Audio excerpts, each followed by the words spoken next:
everyone, this is Martina from BIT Human, and I guess that you are currently watching this video because the agenda of diversity and inclusion is important to you. So let me give you a brief introduction about our new card game Dive In that will help you to open the discussion on various types of diversity and inclusion. You will learn lots of interesting facts and you will also learn how to deal with different model situations. So let's jump right into it. Who is the game for? So basically the game is for everyone who would like to open a discussion about diversity and inclusion or go deeper in it. But mostly the game is used among companies by HR or CSR department, team leaders, consultants and coaches. It also works as a perfect tool in schools, universities or any other educational organizations. When to play? You can play at the beginning of internal workshops, during ID training, team building, onboarding. At the same time, you can play during educational sessions or even play it with your family to talk about the importance of inclusion and diversity in society.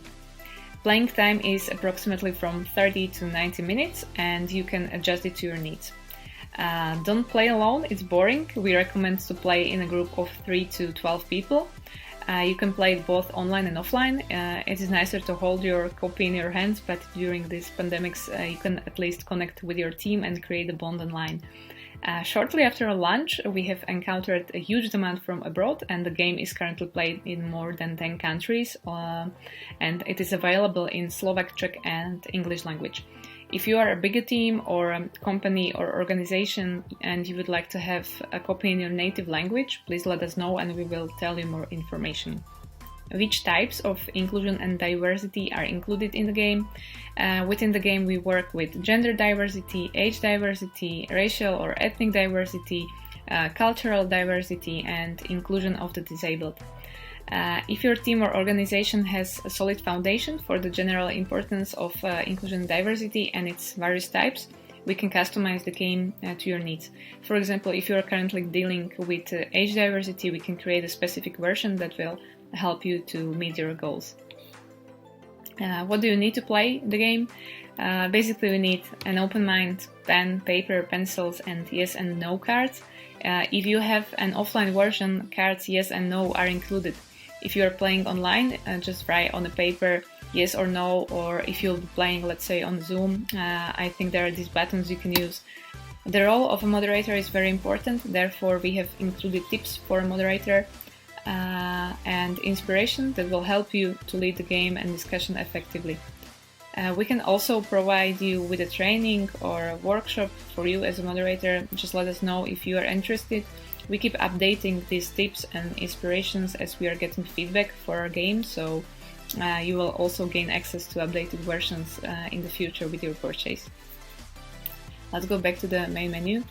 The game itself consists of 6 activities. It is up to a moderator if he or she picks the category, question, activity, or if a moderator leaves it on the players and what they would like to start with.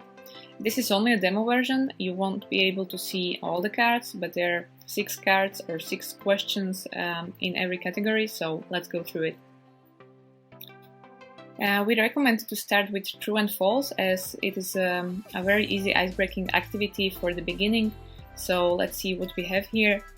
In Europe, 1 in 3 Afro-Americans have experienced racial discrimination. I'll give you a couple of seconds to think about your answer and let's see. It's true. Here you can start the discussion. If you will need a little help, we have prepared also sub-questions for some of the selected questions. So let's see what we have here. Have you ever encountered racial discrimination in your personal life?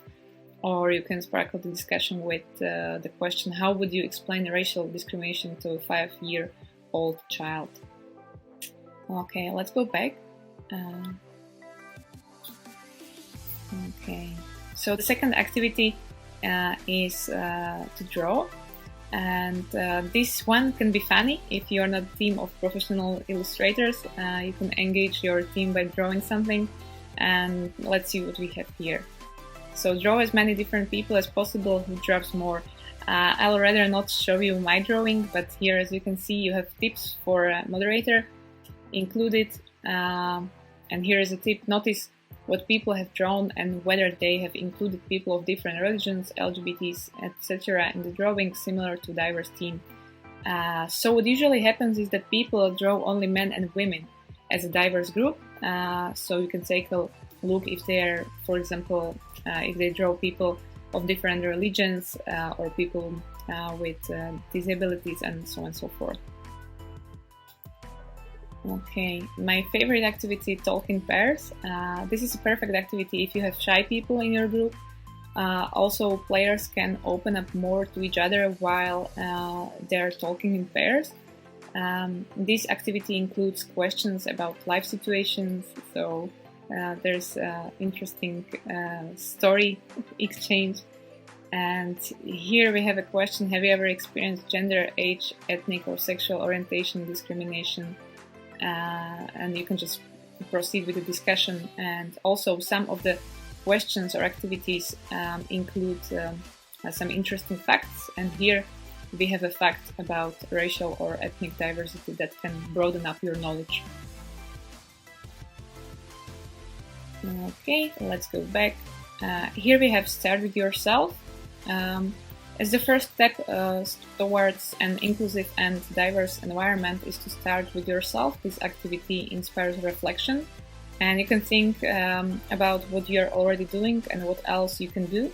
This is a very nice part of the game as players share their advice and they can learn from each other about basic stuff you can do on a daily basis to help you be more inclusive and more diverse, and to help you build more engaging environment.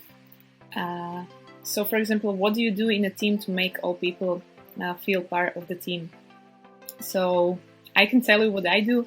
For example, I try to encourage each person to contribute during meetings or brainstorming sessions. I try to recognize each employee's contribution, tell them I appreciate their work, or give them a plus for a good job by sending a nice email, and so on and so forth. I would love to hear what you do, maybe next time when we will play together. The last two activities are more about role plays. If you are a colleague, can prepare your employees for different situations that might occur.